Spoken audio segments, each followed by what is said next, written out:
Maryland sports fans, there's only one sports book in the great state of Maryland with over 50 years experience booking bets and supporting customers. Betfred Sportsbook at Longshots is now open and is the only sportsbook in Frederick offering cash betting on football, basketball, world soccer, and more. Visit the Betfred Sportsbook at I-270 and MD-85 in Frederick, right next to Longshots off-track betting. Go to betfredsports.com for more information and your chance to win exclusive merchandise. Must be 21 or older. Play responsibly. For help, call 1-800-GAMBLER.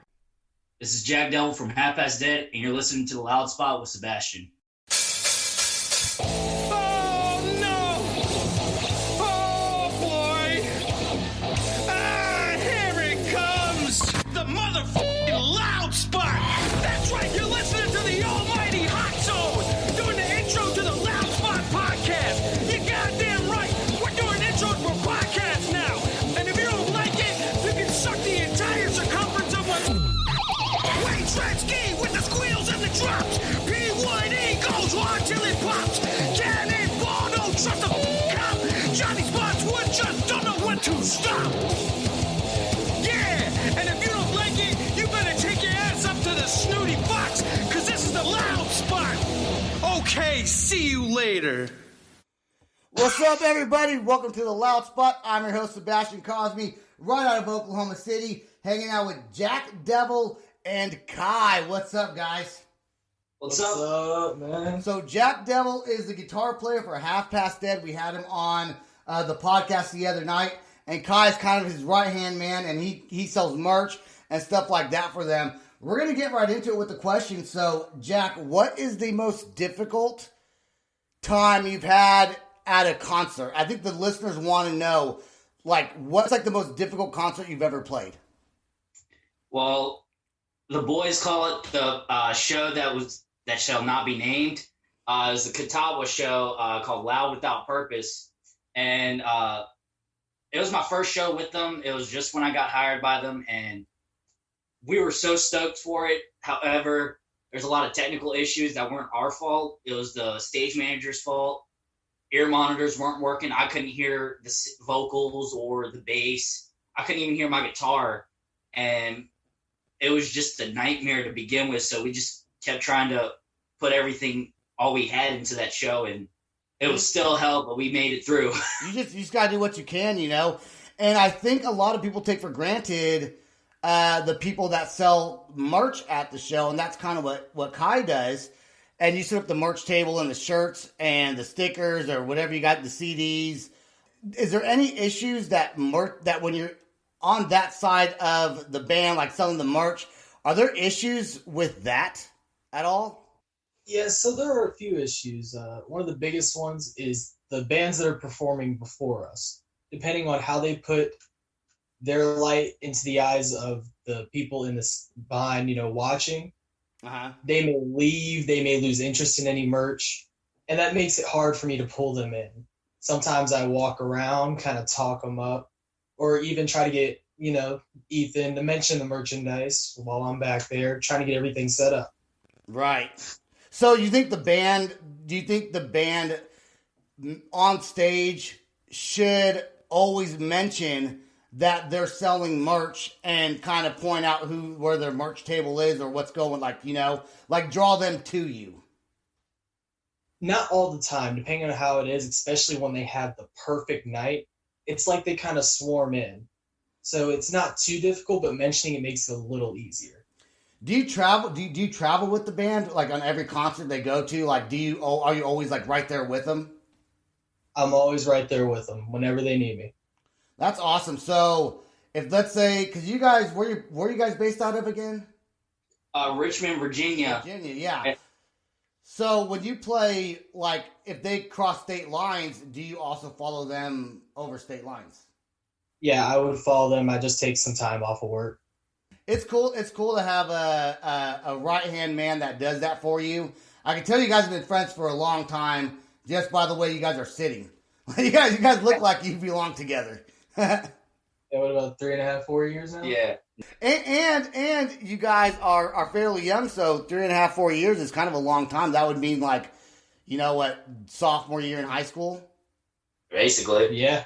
Hell yeah, man. That's awesome, dude. So we got 5 songs to play tonight. The first band, this band is called Proceed. They're out of Dallas. Dallas has like a bunch of great bands. And they're working on a music video for this song called Darkening. And so we thank you for letting us play your music on our podcast like we do with every band. So Proceed, you guys rock. I love the song. I'm in Oklahoma City, so I'm not that far away. We're going to work out a band interview with you guys. It's Halloween night. We're going to come back with some ghost stories right after this song. Let's jam it right now.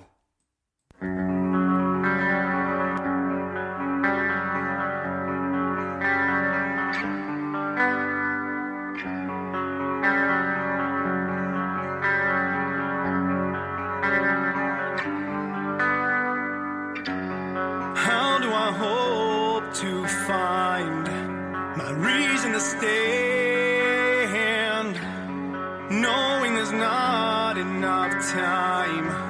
The lines in the sand, I'm falling apart, I'm losing my way, and I can't end this misery. Forced in the dark, I'm hiding away, trapped in the pouring rain.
All right, that was Perceived with Darkening.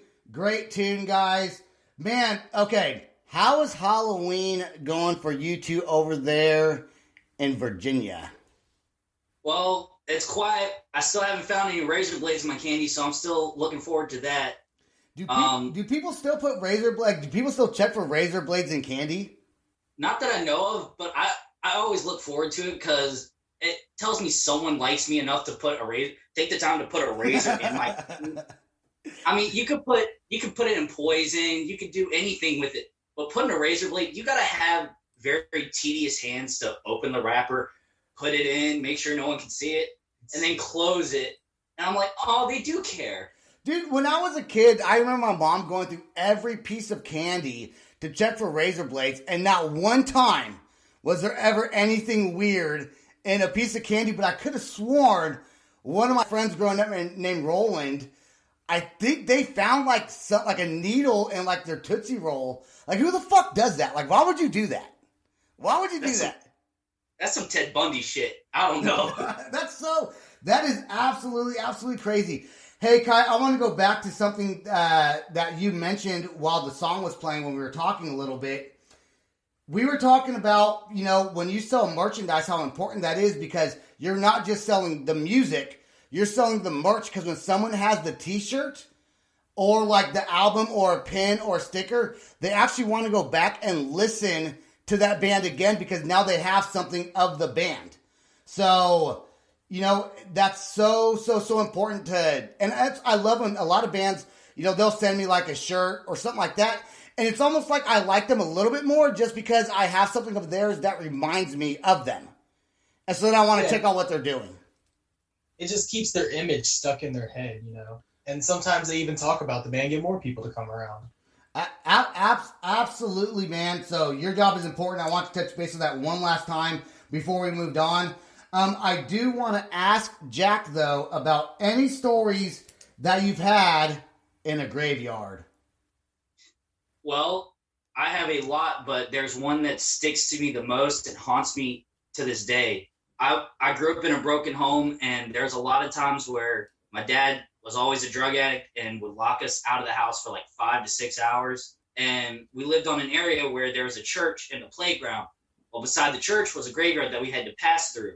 There were times where we would stay there and hang out, but the church people tell us to get off their property, just leave us alone, you sinners, yada, yada, yada, throw us crosses and crucifixes and Bibles and all that kind of stuff. We're like, okay.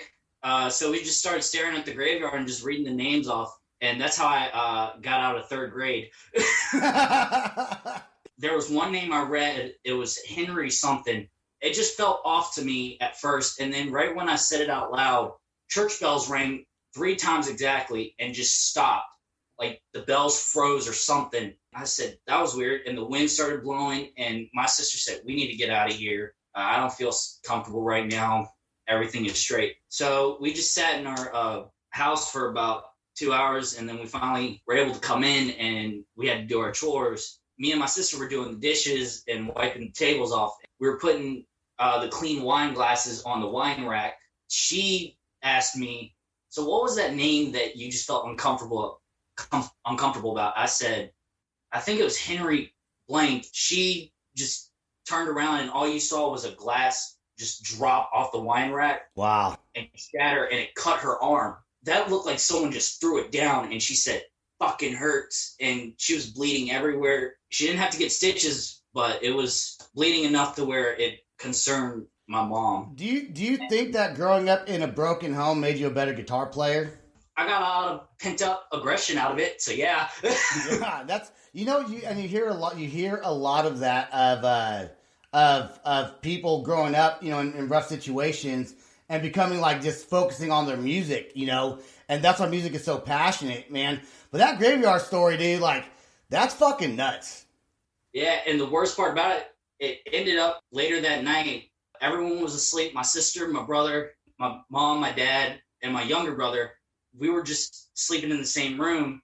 I woke up midnight because I used to have a lot of night terrors growing up. I woke up to the hallway light on up the stairs, and all you heard was footsteps, full on, Just bang, bang, bang. all you see in those footsteps are just a shadow of this like tall figure with like long hair, and I was like, I'm going back to sleep. Fuck this. Yeah. Peace out. Scooby-Doo taught me one thing. Zoinks, let's get out of here, man. Ready? Fuck yeah. There you go. There you go with your voices. Hey, I got to play some Jacklust right now. Tim Newland is a very good friend of mine now, man. We've talked on Facebook video chat. They're from the Netherlands. Jacklust is a very good band. We're working on getting them on the podcast for an interview. It's going to be either December 6th, which is a Sunday, or the following Sunday after that. So, Jacklust with High Noon. Here we go.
Yeah, man, Jacklust, one of my new favorite bands. I cannot wait for the interview coming up. But because it is Halloween, Kai has a story to tell about dolls. So essentially, it was just Jack had a ghost in his house. I didn't believe him. When we went to bed at midnight, this doll just kept screaming every hour, different kind of lines, and I was panicking. And so he was beating the hell out the doll, and his uncle just left us. He was an asshole. But was the doll like talking to, like, could you hear the doll saying something? Yeah, it was saying like, "Hi, my name is." I think it was like a Jessie doll or something Yeah. like that. Like just like a cotton doll? Like did it have like a plastic head? I mean, literally, seen the movie? what movie? Chucky? Yeah, It was like that. it was basically that. And it was one of those press, like, try me dolls. It was like you press the button. That is absolutely insane. The fact that you guys were there together, 3 people witnessed this though, right? Like 3 people witnessed it. Yes. Yeah, me, him, and his uncle. And do you guys ever like talk about it, like hanging out, like you guys are around each other and just kind of bring it up? I think we've done it about twice. Yeah, especially when we have girls around us, we like to scare them a little bit. That's how we scare them, because they're like, I don't get scared easily. Well, why don't I tell you this story? Well, that's a great story for Halloween. I will tell you that. So just it's you guys are young, you know, and so friendships, like stories like that, is what build friendships, and you guys are gonna remember that forever. So that is awesome. You guys can share that. I have some ghost stories too. Jack, I've shared some videos with you about some ghost stories. Do you guys watch Paranormal Activities? I watched shows, all that kind of stuff. I watched Ghost Adventures. I watched American Hunt. Is it American Ghost Hunters? I think it's American Ghost Hunters. Basically, the Travel Channel is one to say to my top spots. That is awesome, man. Look, we only got about 22 minutes left. We got 3 more songs to play. I do want to play a band called Forever for Now. This song was sent over to me by Kick Rocks Entertainment. They kind of go through a lot of the songs for me, and then like they manage the songs that we play. So Candy Browning with Kick Rocks Entertainment, thank you for taking the time and your team to support our band and to send me the music that we want to play on the podcast. You guys are awesome as always. This is Forever for Now, and this song is called Withered Away. The band is from Texas, and they're awesome. Here we go.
Yeah, dude. Forever for Now. You guys are a great band, so I appreciate you sharing that song with me. And I want you guys, I'm going to keep in contact with you guys. I'm going to send you some messages here.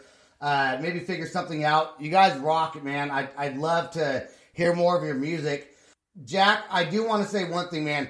Thank you for sharing some of your stories, and like we kind of talked about earlier, if you don't share your story, then someone else won't have the courage to, like, I think sharing a story like yours of growing up the way you did gives other people courage and a fighting chance to do something better with their lives instead of going down the same path that they were raised in.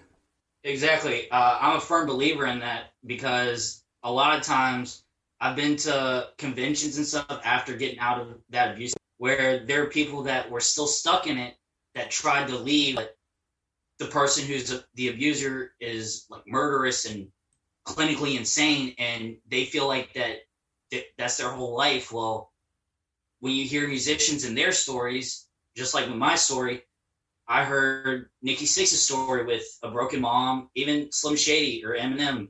He had no father, and I related to him a lot. He showed me that there's more to life than just pain and agony. If you want happiness, make your own happiness. Yep, good advice. If you could give your strongest advice on the spot to someone who's going through some issues, maybe abusive childhood or just, a broken home, what would be your biggest advice to maybe get through that and some positive, maybe words of encouragement?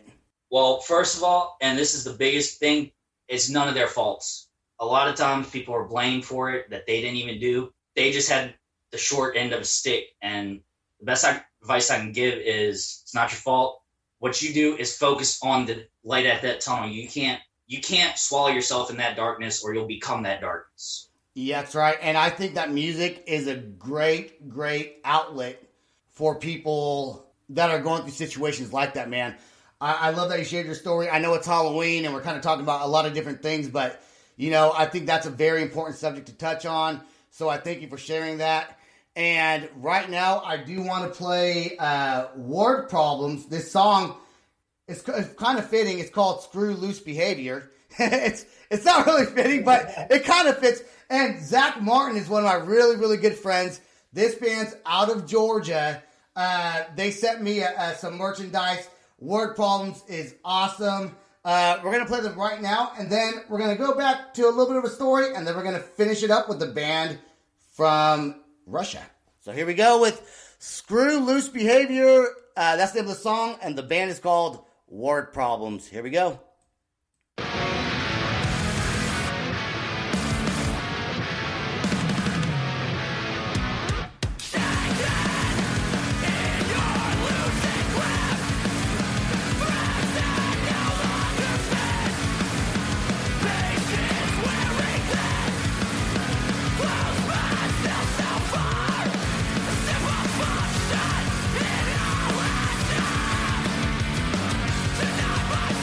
Cause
There you go. Work Problems. They just had an album drop just a few days ago. So we love it. Zach, you're an awesome dude. We love your band. You know, and look, I thought it's kind of funny. It's really hard to talk about deep shit and then be like, oh, listen to this fucking band's awesome after you just talked about struggles in life.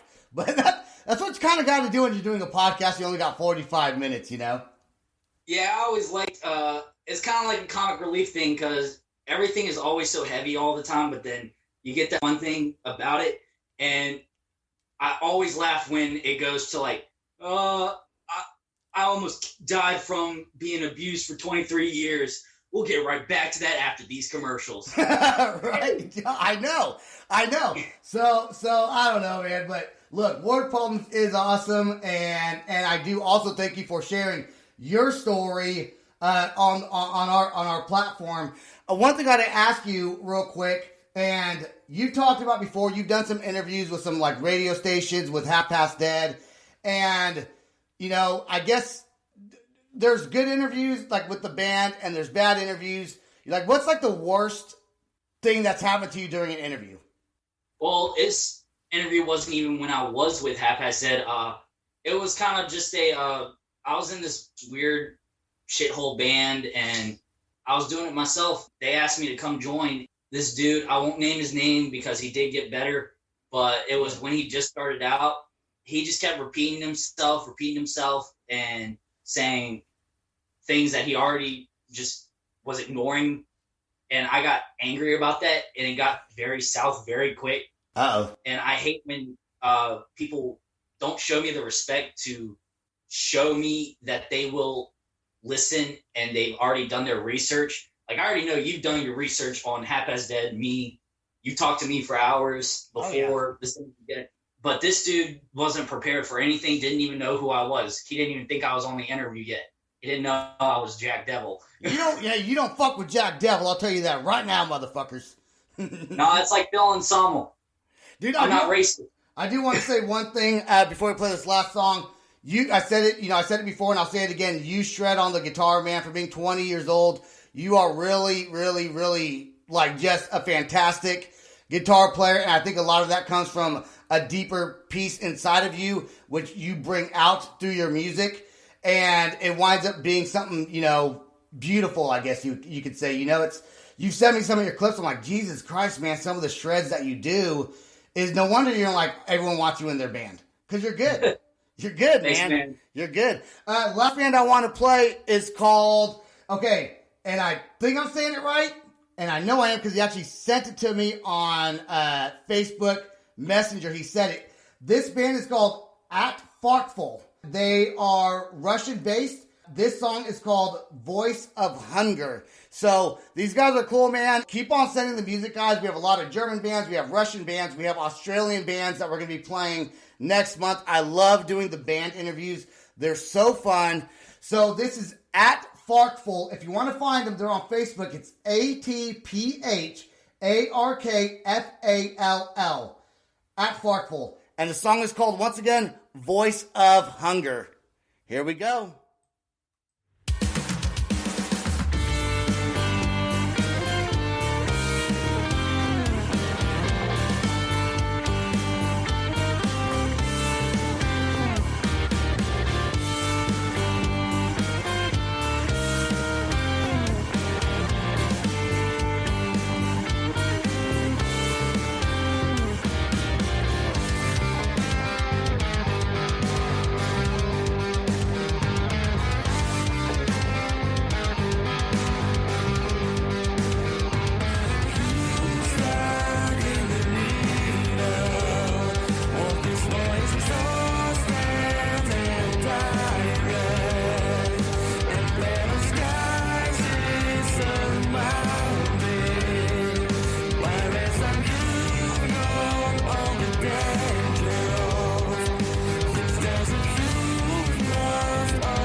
All right, that was Atpharkfall. I want to thank Michael Antonov, I think that's how you say his name, for sending that over to me.